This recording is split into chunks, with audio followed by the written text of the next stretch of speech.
जय भीम, नमो बुद्धाय। दोस्तों, मैं बिंदराज राव वेलकम क्रिएटो में आप सभी दर्शकों का स्वागत है। दोस्तों, अभी आप लोग से मैं कुछ कहना चाहता हूँ। दरअसल बात यह है कि रावण एक ब्राह्मण था और परशुराम भी ब्राह्मण थे। दोनों ब्राह्मण जाति से आते थे, लेकिन एक की हत्या कर दी जाती है और एक को पूजनीय बता दिया जाता है और पूजा जाता है। लेकिन मैं पूछना चाहता हूं कि परशुराम ऐसा क्या किए थे जो पूजनीय है, और रावण ऐसा क्या किया था जो रामचंद्र ने उसका वध कर दिया। तो आज इसी विषय पे हम चर्चा करेंगे। दोस्तों, तो आप लोग अगर हमारे चैनल पे नए हो तो चैनल को सब्सक्राइब कर लो, बेल आइकन का घंटा दबाना मत भूलिएगा और लाइक शेयर कमेंट दबा के कीजिएगा दोस्तों, क्योंकि आप लोग के सपोर्ट की जरूरत है हमें। तो दोस्तों, चलिए शुरू करते हैं। रावण एक ब्राह्मण था, विद्वान व्यक्ति था, तर्कशील व्यक्ति था, समाज सुधारक व्यक्ति था। रामायण में क्या क्या लिखा गया, क्या क्या कहा गया, वो तो लिखने वाले अपने पक्ष में जो लिखा वो लिखा, लेकिन आज उसके कृत्यों को हम लोग देखते हैं, उसके सारे सामाजिक सुधार को देखते हैं, तो रावण के अंदर ये दिखता है कि रावण वास्तव में समाज सुधारक था। रावण एक सत्यवादी ब्राह्मण था। रावण तर्कशील व्यक्ति था, किसी का नुकसान नहीं करता था। लेकिन रावण की बढ़ती लोकप्रियता से जो झूठे, पाखंडी, अंधविश्वासी, मनुवादी सोच के लोग तथाकथित अपने आप को ब्राह्मण कहते थे, उन लोगों के पेट में जलन होता था कि रावण एक ऐसा राजा बन चुका है जिसकी लोकप्रियता सारे देश में फैल रही है। रावण को कैसे हटाया जाए रास्ते से, यही उन लोगों के दिमाग में सोच चल रहा था। बताते हैं कि परशुराम पूजनीय है, परशुराम जी पूजनीय है। तो परशुराम जी ने जो अपने पिता की हत्या कर दी, वो भी सरेआम फावड़े से काट के, फरसा होता है ना, फरसा जिसको लोग गणासा बोलते हैं, काट के हत्या कर दी। बताइए, जो अपने पिता का हत्यारा हो वो पूजनीय कैसे हो सकता है? जिस पिता ने पैदा करके इस समाज में उसको खड़ा किया, जिस पिता ने उसको ब्राह्मण होने का सर्टिफिकेट दिया, वही पुत्र पिता की हत्या कर दे और वो पूजनीय हो जाए। वो ब्राह्मण जो लोगों को तर्कशील बनाए, जो लोगों के विचारों को जान के, उनके विचारों को पढ़ के उनको आगे बढ़ने का सही दिशा निर्देश दे, सत्य मार्ग पर चलने का दिशा निर्देश दे, वो पापी हो गया और उसका रामचंद्र द्वारा वध किया गया। तो रावण एक सत्यवादी राजा था, आज भी है। आज भी इन लोगों के दिल में दर्द होता है। इंसान मरता है एक बार, लेकिन रावण मरता है हजारों वर्ष से हर साल। क्यों? इन लोगों के दिल में अभी भी रावण जिंदा है, इन लोगों के दिमाग में अभी भी रावण जिंदा है। इसलिए रावण हर साल पैदा होता है, हर साल मरता है, हर साल पैदा होता है, हर साल मरता है। अब सुनिए रावण की कहानी। रावण एक तर्कशील, एक अच्छे विचारधारा का व्यक्ति था,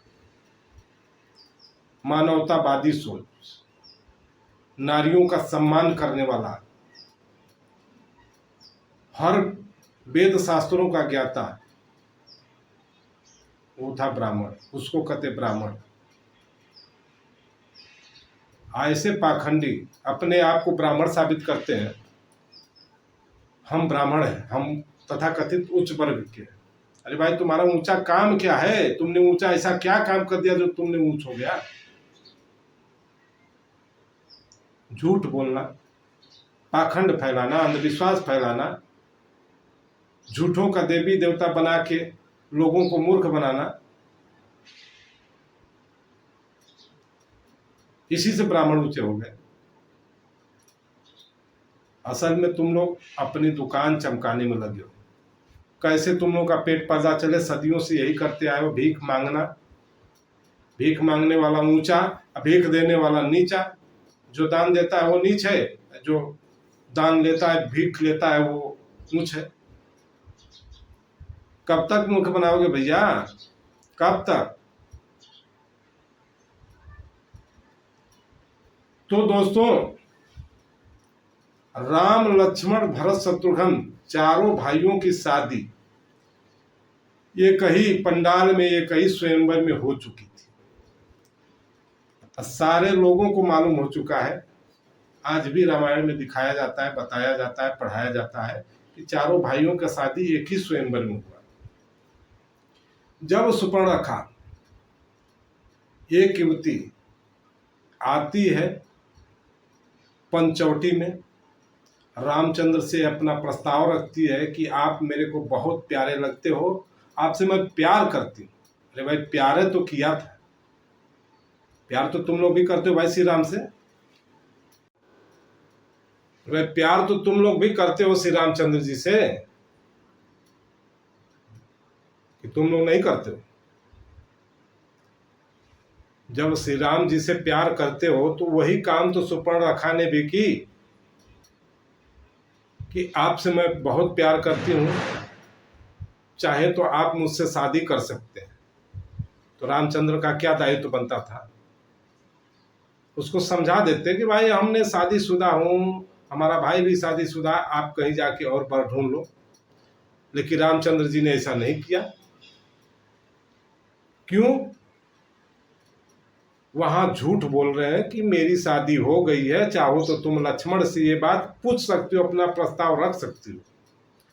चाहे तो लक्ष्मण कर सकता है। उनको मालूम था कि लक्ष्मण क्रोधी आदमी है, कभी भी वो कुछ कर सकता है। लक्ष्मण गुस्से वाला व्यक्ति था ही। जैसे सुपर्णरेखा पहुंचती है पास में, वैसे तीर धनुष निकालता है और नाक कान काट देता है। उसकी सुंदरता तो खत्म हो गई, बेचारी रोती भी लगती, भाई के पास, रावण के पास पहुंची और सारी व्यथा सुनाई। कौन भाई है जो अपनी बहन का नाक कान कटते हुए बर्दाश्त कर सकता है? ऊंचे वर्ग वाले, क्या तुम्हारी बहन का नाक कान कट जाएगा तो तुम चुप बैठोगे? तुम कुछ नहीं बोलोगे? नहीं कुछ तो एफआईआर करने चले जाओगे? रावण ने ऐसा कुछ भी नहीं किया।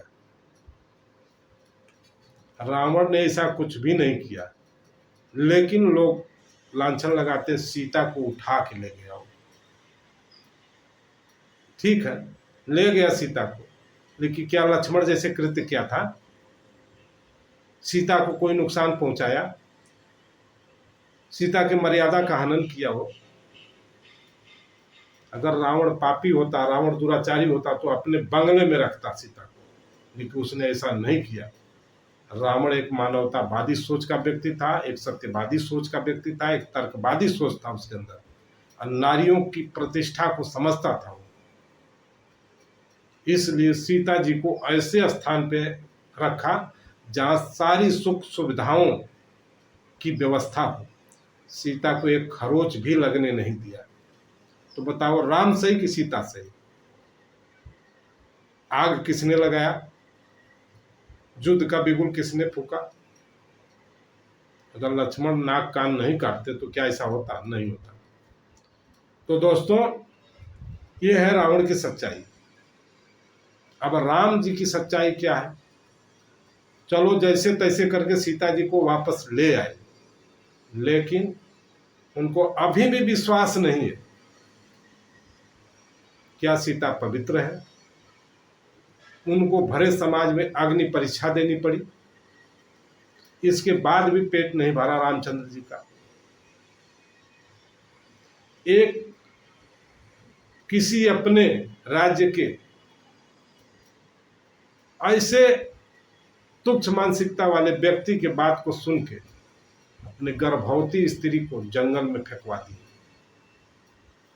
ले जाओ लक्ष्मण, इसको जंगल में छोड़ाओ। क्यों? अरे भाई, आप तो भगवान थे, आपको ये शोभा नहीं देता है एक गर्भवती स्त्री को इस तरह से जंगल में भेज देना? उस जंगल में वो क्या गुजरेगा? जानवर खा जाएंगे कि कोई ऐसा दुराचारी मिलेगा उसके साथ अभद्र व्यवहार करे? कम से कम थोड़ा भी तो मानवता रखना चाहिए। कोई भी कह दे कि तुम्हारा परिवार यहाँ गई वहां गई तो तुम क्या करोगे? छोड़ दोगे? यही मानवता सिखाता आपको, यही है इंसानियत।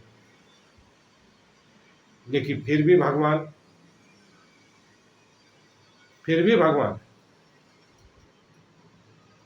चलो मान लेता हूं रावण ने गलती कर दिया। भैया बाली ने क्या किया था? बाली से क्या दुश्मनी थी? आपका खेत जोत लिया था? क्या आपका जमीन जायदाद हड़प लिया था? क्या आपके लोगों को मारा पीटा था? बाली ने तो ऐसा कुछ नहीं किया। लेकिन सीता को पाने के लिए आपने उसके भाई को मिलाया, उसके सारी सेना को मिलाया और उसका वध कर दिया। वध करके आपने लंका पे चढ़ाई कर दिया। चलो ठीक है, आपकी जहां तक सोच थी आपने किया, लेकिन भगवान श्री रामचंद्र जी, आप तो एक राजा प्रजापालक थे। आपके राज्य में कहानी सुनते आए हम लोग और दोहा चौपाई पढ़ते आए हैं। राम राज बैठे त्रैलोका, हर्षित भय गो सब शोका। बैरुन कर का भूषण कोई, तेज प्रताप विषमता कोई। दैहिक दैविक भौतिक तापा, राम राज नहीं काहू व्यापा। सब नर कर ही परस्पर प्रीति, चल ही स्वधर्म सुरत सुत नीति। अल्प मृत्यु नहीं कौन उपीरा, सब सुंदर सब बिरुज शरीरा। नहीं दरिद्र कोई दुखी न दीना, नहीं को अबुद न लक्षण हीना। फुलई फरई सदा तरुकानन, रहे एक संग गज पंचानन। ऐसी चौपाइयां हम लोग सुनते हैं। लेकिन वही शंभु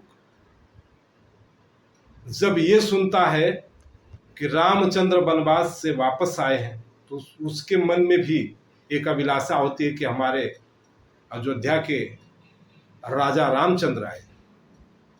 जब वो मिलने के लिए आपके दरबार में पहुंचता है तो उसको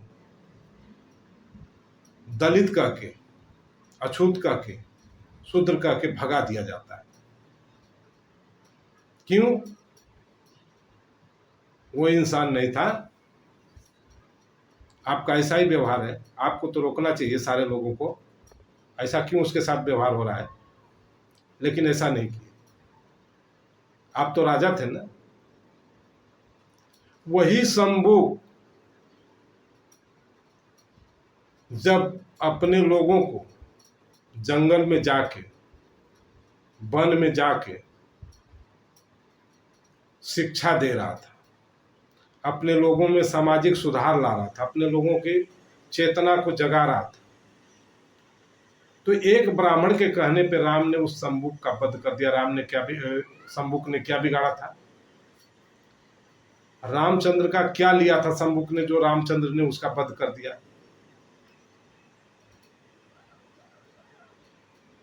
रामचंद्र तो भगवान थे, सारे इंसान तो उनके ही कहे जाते हैं।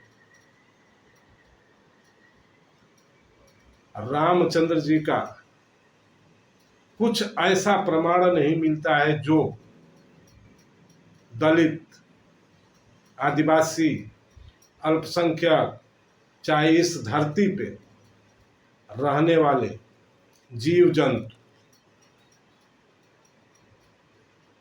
किसी का उपकार किया।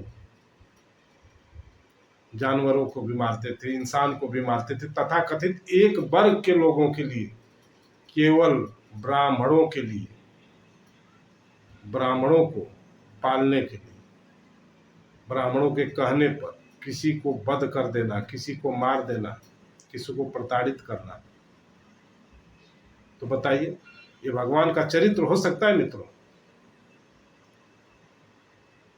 भगवान आपके लिए हो सकते हैं, तथाकथित दुकानदारों के लिए हो सकते हैं, जो अपना धर्म का ठेकेदारी लेके और दुकान चला रहे हैं। ऐसे भगवान गरीबों के तो कभी हो नहीं सकते। ऐसे भगवान SC ST OBC के कभी हो नहीं सकते, ना कभी इनका उपकार कर सकते हैं। अब सोचना आप लोग को भैया, SC ST OBC के लोग, कि आपका सुरक्षा कहाँ है और आपका सम्मान कहाँ है, आप कहाँ सुरक्षित रह सकते हैं, ये आपको विचार करने